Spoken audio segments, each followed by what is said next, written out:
Hello. How's it going? Today I had a couple of thoughts I wanted to share. Um, Let me know if you have any experience with this. I used to work in retail, and I was thinking about this when I was walking around town yesterday, and I started thinking about all the businesses, retail shops, um, and you can draw a lot of lessons in life from working in retail, and you can use them in your own life beyond working in retail. Now, I'll just go through them and see what you think of them. So, I was thinking about it. One thing that I think one of the main lessons I've learned is you have to learn patience. If for no other reason than you can't scream or insult your customer, you can't scream at the customers or insult them. It just doesn't work that way. You will not be in that job very long. Um, I suppose that some people can get away with it, but I don't think I'm one of those people. I'm not that lucky. I'm also not that mean. But inevitably, if you work in a place, you will find that some customers are very difficult. Um, in a liquor shop, you think like this. So I worked in a liquor shop. So we sold, actually didn't sell liquor. This was in Virginia, where liquor is only sold by the state.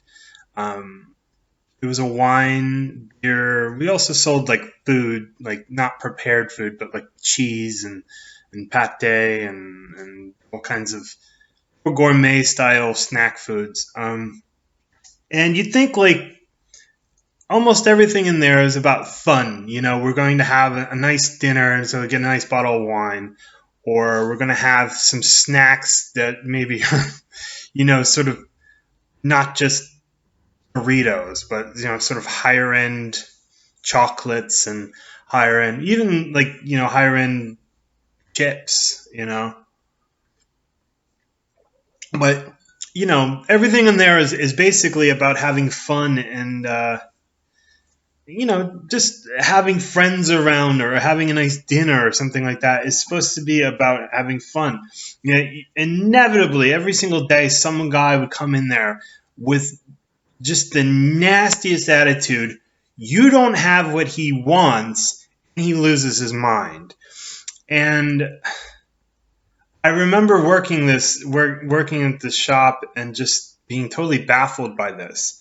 Yeah, it's disappointing not to get what you want, but that's sort of you should have been prepared for this long before you have reached the age where you can now buy alcohol. That you should have been prepared for that, for disappointment, not getting your way, things not being in stock, uh, prices going up. That people. I just you can just tell that this person's never worked in retail, or if he has worked in retail, it was so long ago that it's just no longer in the front of his mind when he walks into a shop. So every time that I walk into a shop, I think I've been in your situation. Maybe not specifically, like I haven't worked in as a waiter or a cook, or I haven't been a barber or anything like that. But I understand that your job is very hands on with the public. It's not just sending emails or making phone calls. This is very in your face thing. And some of these people can be quite intense when they don't get their way. And so you have to learn patience, because you can't insult the customers. You can't scream back at them. And if you learn, you just kind of think, well, even afterwards, like, what could I have done to make that situation go away a lot faster, or to just totally disarm the person, or even make them happy in the end? I don't know. You just kind of think, well, what can I do? You're never going to have just an answer that works all the time, but you learn patience. You learn how to diffuse situations. Even if it's shaving a little bit off the price, just to, it's amazing how a person get pissed off at you not having a certain type of wine or not having a certain type of food. If you make like 20 cents go away, they're happy. Like they feel like they've gotten a victory. My boss in the wine shop was very liberal with uh, his discounts, probably a little too much. But he, if he sensed that this is going to be a hassle and he wanted the person to come back, which is sort of a mixed blessing. Yeah, you do have a repeat customer, but you also have a repeat asshole. So, even if it's like shaving, his typical one was like, okay, I'll take 10% off. So if a bottle of wine's $10, he loses a buck. Um, and that's clean off the top. That's not, you still have to pay for the replacement of that bottle. So that's just taking away $1. And if, that might be half of the profit on that bottle. But it might just sort of calm down a situation, might make the other customers in the shop feel more at ease. And it shows that you're somewhat of a reasonable person, even if the person on the other end. And in some ways, it is a bit sort of giving way to them that you might be encouraging them, but you have to realize that, like, look, I need these people to survive, even the assholes.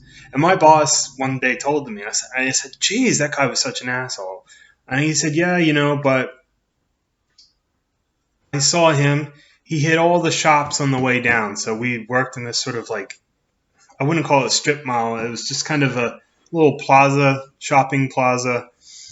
And, we had a restaurant. We had us. We had dry cleaning. There was a CVS. There was a couple of restaurants. There was an ice cream store. And, he's like, I saw this guy at CVS because he would sometimes do the little shopping for the shop, getting like paper towels or soap or whatever. And then he would essentially, he was like, I saw that guy at CVS. He was given the clerk there a bunch of hassle, and I saw him making his way down to the dry cleaner. And he didn't look very happy. So this guy was a complete asshole to everyone on this block. So you can't take it personally. It sucks to be yelled at. It sucks to be called names. But in the end, he's going to go home and be a complete dick to his wife and his kid. So, he's got the worst of the situation. He doesn't even know that it's his own fault. And then, I kind of extrapolated this years beyond that, is that you teach other people how to treat you. You can pretty much, it's almost like a superpower once you learn this, that when you learn your attitude towards another person, if somebody with a wife comes home, how you treat her the moment she gets in will change her. She'll be nice to you if you're nice to her, unless something bigger has happened. If you're in a bad mood and she comes home sort of in a neutral mood, you will put her in a bad mood. So you're almost like controlling people, just by your own attitude towards them. It's very interesting. And I experimented with this a bit in another job that I did. It was a supermarket over in England. And I was like, okay, let me try this. Just a little bit of an experiment to see how people respond to my initial sort of pleasantry. Or even if it's, I did a control where it was neutral. I was never going to be mean to the person. But I would watch, sometimes some of the people working at the supermarket were grumpy, to say the least. And I noticed that, yeah, if it's almost like a mirror. You're projecting a mirror onto other people, and if you are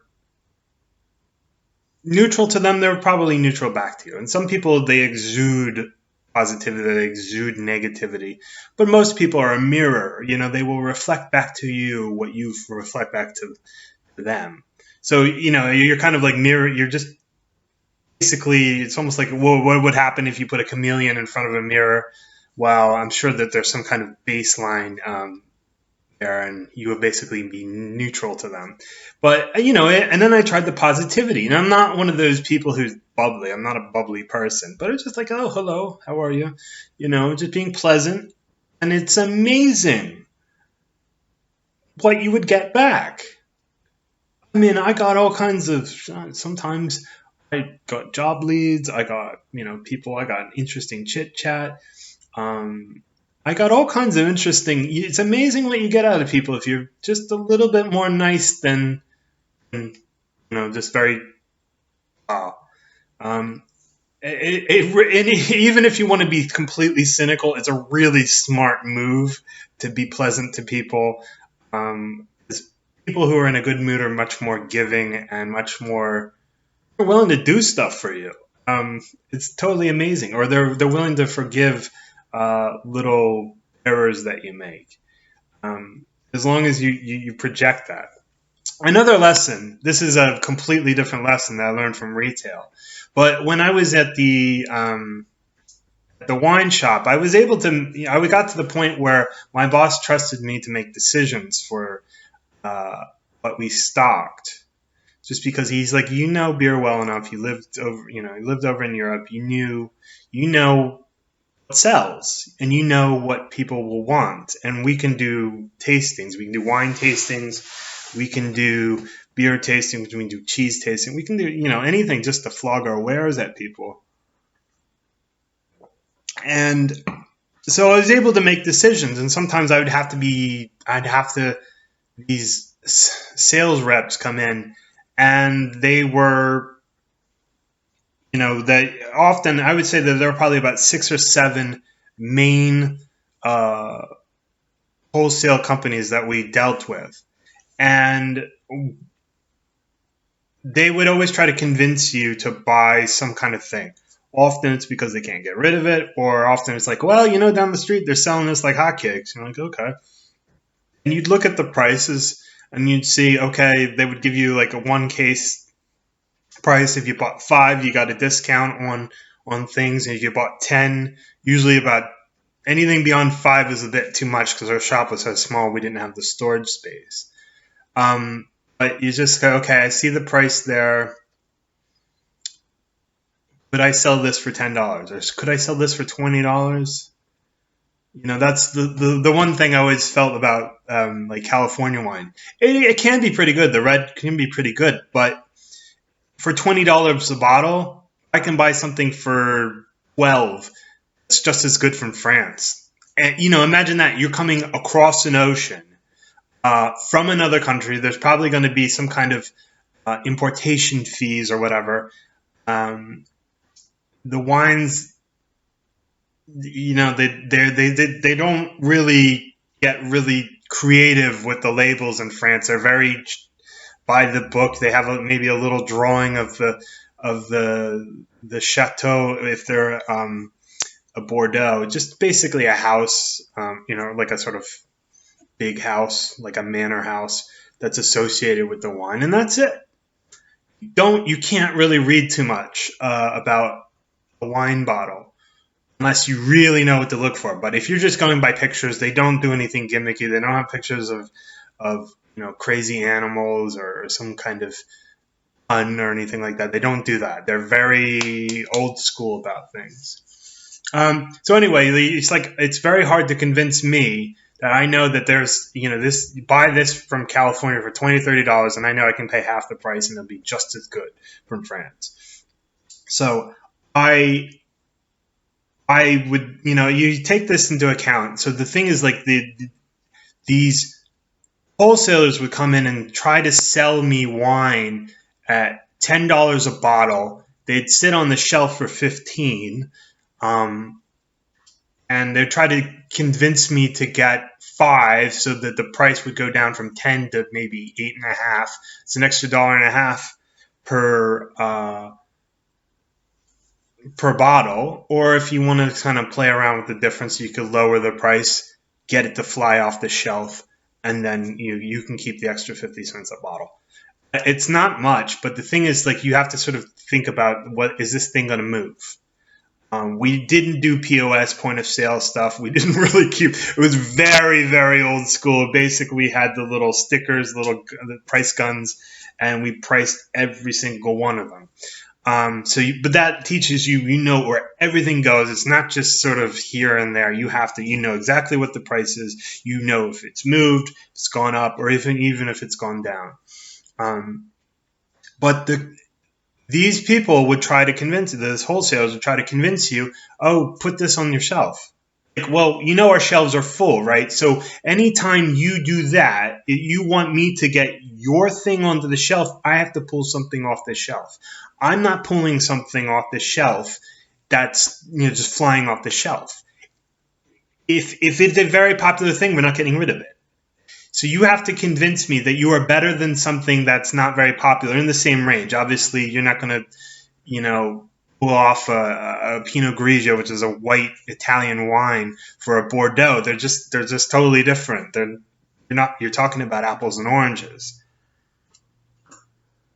But if you want me to pull off another Bordeaux or some kind of California that's very similar, Bordeaux style, you have to convince me that your thing is better. Not only is it better quality of wine, that it will sell better.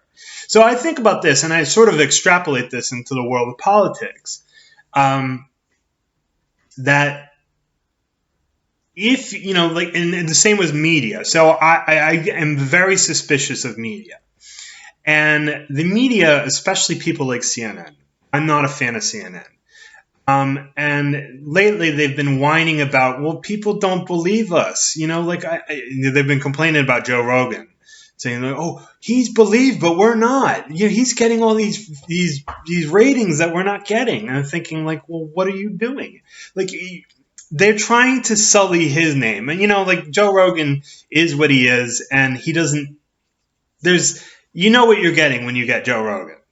I usually just listen to it for entertainment. I don't really listen to it for information. But he's not pulling the wool over your eyes. He's not trying to – he's just presenting you with stuff. Often the best stuff is just there's a guy on there, Joey Diaz, I love. He tells great stories. He's just got great takes on things, doesn't give a shit about anything that anyone says. That's entertainment to me. If you so the media, if you want to convince me to watch your program, or if you're a politician, you want to convince me to vote for you, you're going to have to do better than I have a D after my name, or I have, that I'm sorry, I'm not very articulate in this, but you have to do better than vote for me, I'm a Democrat. That doesn't work. Like I'm saying, that you have to convince the voter, or you have to convince the viewer to watch your program. There are 24 hours in a day. Everybody's got a fixed income that they can spend on wine, right, or on groceries. You walk into a grocery store, you say, I have $100. Well, I was in England, so 100 pounds, which is more than $100.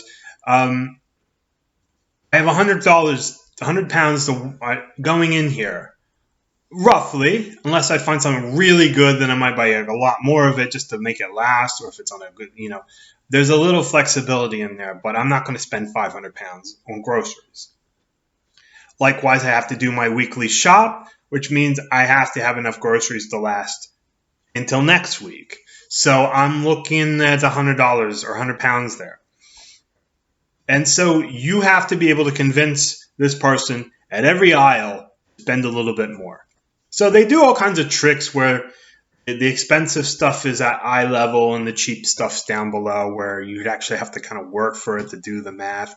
They some of these things that are comparable, don't put them in the same place. They put them on these end caps where they're trying to move them to get your attention. There are all kinds of little tricks that they play, and you'll notice this because if you go into any supermarket, not only in America, in England, you go to France, they're doing the same. They're playing the same games. to try to convince you to buy something. So you have to. The thing is that they do this by more quantity, lower price, you buy one get one free. There are all kinds of little gimmicks that they have.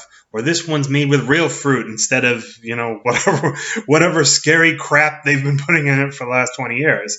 They have to convince you to do something, and I think that as a consumer as well as a voter, you should demand more from your supermarket. You say, okay, Tesco, you going to do that? Or I didn't work at Tesco.